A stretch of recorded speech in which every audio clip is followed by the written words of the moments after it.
내가 별이를 만난 건 일을 다시 시작한 지 얼마 지나지 않아서였다. 주로 중고등학생들을 맡아 과외 지도를 하던 때였는데 한 학생 어머니의 친구를 소개받아 함께 차를 마시게 되면서 알게 되었다. 그 친구는 결혼이 늦어서 또래 엄마들보다 아이의 나이가 어렸다. 교육에 관련된 이런저런 이야기를 주고받는 자리였는데 나중에 돌이켜 생각해보니 그게 나에 대한 일종의 면접 비슷한 시간이었다. 이틀 후 따로 방문을 해달라는 전화가 왔다. 나로서는 거절할 이유가 없었다. 어쨌든 일을 해야 하는 상황이고 돈을 벌어야 했기에 기꺼이 응했고 약속을 잡아 바로 달려갔다. 그때 만난 아이가 그녀의 외동딸 별이었다. 아들만 키우는 엄마로서 나는 여자아이를 소개받으면 일단 예쁘게 바라보는 마음을 감출 수가 없었다. 별이는 이름처럼 정말 초롱초롱 반짝이는 아이였다. 초등학교 3학년 10살짜리 별이를 일주일에 2번씩 만나 숙제도 도와주고 간식도 함께 먹고 영어와 수학, 국어 등 중요 과목에 대한 지도를 일목요연하게 짜여진 시간표에 따라 진행하게 되었다. 별이는 영특했다. 설명을 하면 잘 알아들었고 응용력도 있어서 약간 어렵게 꼬아놓은 문제도 곧잘 해결했다. 그럴 때마다 나는 칭찬을 아끼지 않았다. 성격도 밝아 보였다. 부모의 맞벌이로 혼자 시간을 보내던 아이는 나의 방문을 늘 고대하고 끝날 시간이 다가오면 아쉬워했다. 별이 엄마는 학습에 대한 욕심이 있어서 주기적으로 진도를 확인하고 다른 아이들과 딸아이의 점수를 놓고 비교했다. 당연히 별이는 주눅이 들었고 대책 없이 자신감이 떨어질 때가 잦았으며 그럴 때면 난 온 힘을 다해 아이의 기분을 북돋워 주려고 애썼다. 나야말로 대책 없이 별이에게 마음을 쓰고 있었다. 수업이 없는 날엔 아이 혼자 시간을 보내고 있을 게 걱정이 되었고 별이가 다니는 학교의 시험 일정을 다 꿰고 있었으며 수업이 있는 날엔 집에서 만든 간식을 싸들고 학교 앞에 가 기다렸다. 별이를 태우고 집으로 향하는 차 안에서 나는 백미러로 아이의 표정을 살피며 핸들도 부드럽게 움직여 차를 몰았다. 내 아이에게 쏟는 애정과 흡사했다. 매월 치르는 단원 평가는 수월하게 지나가고 드디어 기말고사를 앞두게 되었다. 국수, 사과 4과목을 보는 시험인데 그동안 쌓아놓은 실력이 있었고 별이도 자신 있어 했기에 별 걱정은 없었다. 시험 전날에도 방문을 하여 2시간 내내 연습 문제 풀이에 집중했다. 실수만 안 하면 무사히 넘어갈 거라 예상했다. 완벽한 내 오산이었다. 시험을 치룬 그 다음 주 방문 요일에 나는 별이가 좋아하는 바닐라 아이스크림을 샀다. 시험 보느라 긴장했을 아이를 위로해주고 싶었다. 그날은 별이 엄마가 쉬는 날이어서 학교 앞으로 픽업하러 가지 않고 집으로 바로 가게 되었다. 초인종을 눌렀다. 별이야, 선생님 왔어요. 문 앞에 서서 내가 도착했음을 알리고 문이 열리길 기다렸다. 한 20-30초가 흐르도록 아무 반응이 없어 다시 초인종에 손가락을 대려는 찰나 딸깍 문이 열리고 별이가 보였다. 인사도 없이 아이는 후다닥 뛰어들어갔다. 별이야, 선생님이 아이스크림 사와... 구두를 벗고 안으로 들어가다가 거실 풍경을 보고 나는 말문이 턱 막히고 말았다. 거실 바닥에는 문제집과 연습장과 공책들이 갈기갈기 찢긴 채 어질러져 있었고 여기저기 내던져진 종이 조각들을 일일이 쓰레기통으로 주워 담느라 엉거주춤 쪼그리고 있는 별이가 있었다. 별아, 이게 어찌 된 일이야? 누가 이렇게 책을 찢어버린 거니? 별이가 날 올려다보았다.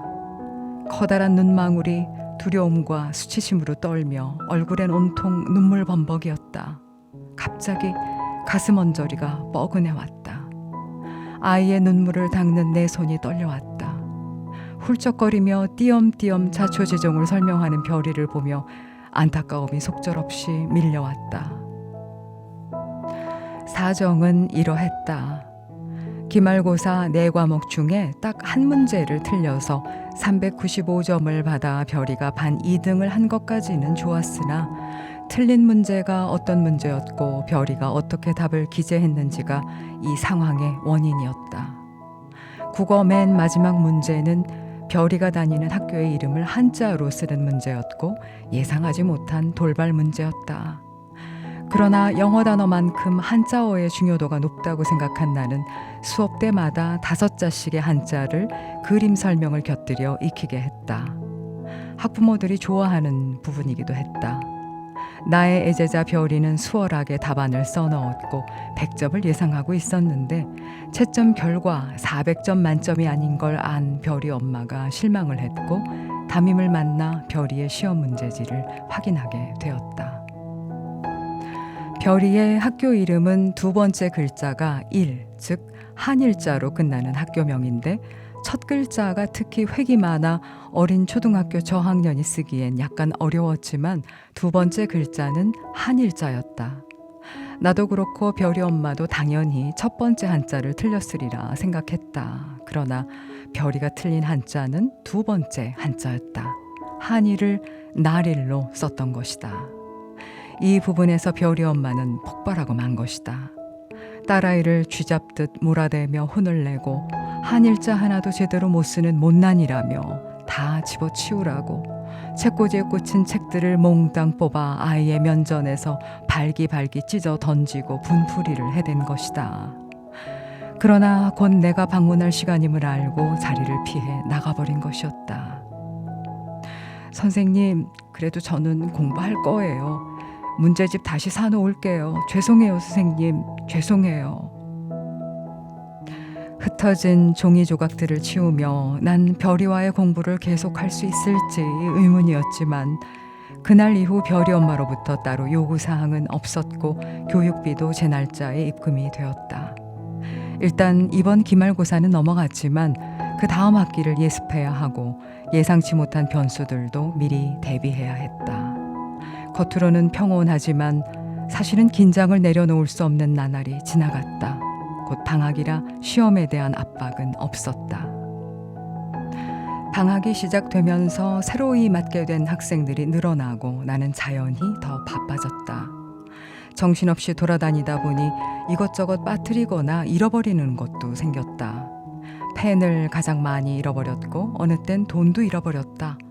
분명 지갑에 5만 원을 넣었는데 왜 10,000원이 비지? 어디다 쓰고 기억을 못하나? 도대체 내가 왜 이런담? 정신 좀 차리자. 내 스스로를 자책하기 일쑤였다. 그런데 그건 내가 기억력이 떨어지고 정신없이 돌아다니느라 생긴 일이 아니었다. 별이네 집은 주차장이 따로 있지 않아서 골목 적당한 곳에 차를 대고 올라가게 되는데 공부를 하는 와중에 차를 빼달라는 전화가 한 번은 꼭 걸려왔다. 3층이라 내려가서 차를 옮기고 다시 올라오는데 적어도 5분은 소요되었다. 그러던 어느 날 역시 수업 중간에 전화가 걸려왔고 나는 키를 들고 급히 내려갔다. 그런데 그날은 전화를 했던 운전자가 매번 차를 빼달라고 한 것이 미안했던지 본인이 알아서 다른 데 대고 나중에 옮겨놓겠다고 그냥 들어가 수업하시라며 날 배려해 주는 것이었다. 고마운 일이라 감사 인사를 건네고 빠르게 다시 별이네 집으로 올라왔다. 그리고 난 정말 예상치 못했던 변수를 내 눈으로 목격하고 말았다. 내 지갑을 열고 지폐를 꺼내던 별이와 눈이 딱 마주쳤다. 아, 모든 게 선명해졌다. 자꾸 사라졌던 펜들, 지우개, 메모지, 그리고 급기야는 1, 2만 원의 현금들의 행방. 별이의 행동을 별이 엄마에게 차마 알릴 수는 없었다. 어떤 상황이 벌어질 것이며 어떻게 별이가 다루어질지 자명했기 때문이다. 쉽디 쉬운 한일자도 못 써서 전 과목 만점을 놓친 전응화 취급을 받은 별이의 손버릇을 알게 된다면 과연 별이 엄마는 어떻게 반응하고 어떤 액션을 취할지 사실 두렵기도 했다. 그 이후로 난 별이네 집 앞에 도착하면 잠깐 숨을 고르고 지갑과 필통과 파우치 등을 차 안에 따로 빼서 보관하고 수업에 필요한 펜만 딱 한 자루 그리고 폰과 차키만을 들고 올라갔다. 스스로 비겁하다는 생각을 하면서도 어쩔 수가 없었다. 달리 방법을 찾지 못하고 고민만 깊어졌다. 점점 아이를 대하는 내 마음이 전 같지 않았다. 애틋함도 사라져갔다. 아이가 훔칠 걸 막으려고 미리 내 물건들을 빼놓는 자신이 갑자기 혐오스러워진 건 그닥 오래 걸리지 않았다. 별이 엄마에게 전화를 했다. 그리고 수업을 중단하겠다고 알렸다. 너무 바쁘다는 핑계로 이유를 대고 예의상 주고받는 이별의 멘트가 오갔고 아이를 믿지 못하고 고민하는 마음의 부담을 덜었으나 아주 개운하지는 못했다. 별이를 완전히 도와주지는 못했기 때문이다. 내 자질과 경험이 부족하다는 증거이기도 했다. 이후로 가끔, 아주 가끔 별이가 생각날 때가 있었다. 그래도 잘 성장하여 어디선가 건강하게 지내고 있을 거라 믿고 싶었다. 그래야 그 옛날의 비겁한 내가 조금은 용서가 되니까. 할 줄 아는 게 별로 없는 나는 아직도 이 일을 한다. 세월이 훌쩍 흐르고 흘러 이젠 만나는 학부모들의 나이가 내 아들들의 나이와 엇비슷하다. 당시 10살이었던 별이도 결혼하여 아이를 키울 만큼 세월이 흐른 것이다. 오늘 저녁엔 새로 소개받은 아이의 집에 첫 방문 수업을 하게 되었다. 수십 년을 해왔음에도 첫 방문, 첫 인터뷰는 떨리는 자리였다. 아이들이 다 다르고 집안 환경도 천차만별이라 늘 새롭게 맞닥뜨리는 부담스러운 경험이었다. 미리 전달받은 주소지로 시간에 맞게 도착하였다. 떨리는 마음을 달래며 학생 집 문 앞에 당도하여 초인종을 막 누르려는데 안에서 뭔가 우당탕 물건이 부닥쳐 떨어지는 소리와 함께 야단을 치며 지르는 고함 소리도 들렸다. 어째야 하지 난감했다. 그러나 약속된 시간이어서 길게 망설일 수는 없었다. 용기를 내어 초인종을 눌렀고 안에서는 고함 소리가 멈췄다. 이윽고 슬리퍼 끄는 소리가 나고 딸깍 문이 열렸다. 난 아무것도 모른다는 듯이 밝은 표정으로 밝은 목소리로 학생 어머니인 듯한 여성을 향해 인사를 건네고 현관 안으로 들어가다가 눈앞에 펼쳐진 거실 풍경을 보고 당황했다. 아이의 물건임이 분명한 장난감과 작은 게임기와 옷가지들 그리고 책들이 부서지고 찢겨진 채 거실 바닥에 나뒹굴고 있었다. 수십 년 전 내 마음을 짓눌렀던 별인의 그날 거실 풍경이 갑자기 겹쳐 떠올랐다. 데자뷰였다. 그 옛날 별이는 어디서 어떻게 살고 있을까? 결혼은 했을까? 했다면 아이도 낳았겠지? 아이는 몇 살쯤일까? 혹시 한쪽 구석에 서서 겁에 질린 채 입을 비죽이며 울음을 참고 있는 저 아이 또래는 아닐까? 아이의 어머니는 방금 결전을 마쳤거나 마저 결전을 마무리해야 하는 선수처럼 흥분을 누르지 못한 채 내게 말했다. 선생님, 일단 들어오세요. 제가 저 녀석 때문에 아주 돌겠거든요. 아, 속 터져. 너 이따 선생님 가시고 나서 보자. 조금 전까지의 야단과 고성이 끝나지 않은 채 2차전이 있을 거라는 경고였다. 아이는 그만 바지에 오줌을 지리고 말았다. 엄마의 고함 소리가 다시 높아졌다. 수업은 불가능해 보였다. 저 이런 상황에선 도저히 수업을 할 수 없겠습니다, 어머니. 다시 연락드리고 오겠습니다. 오늘은 아이부터 시키고 진정시키세요.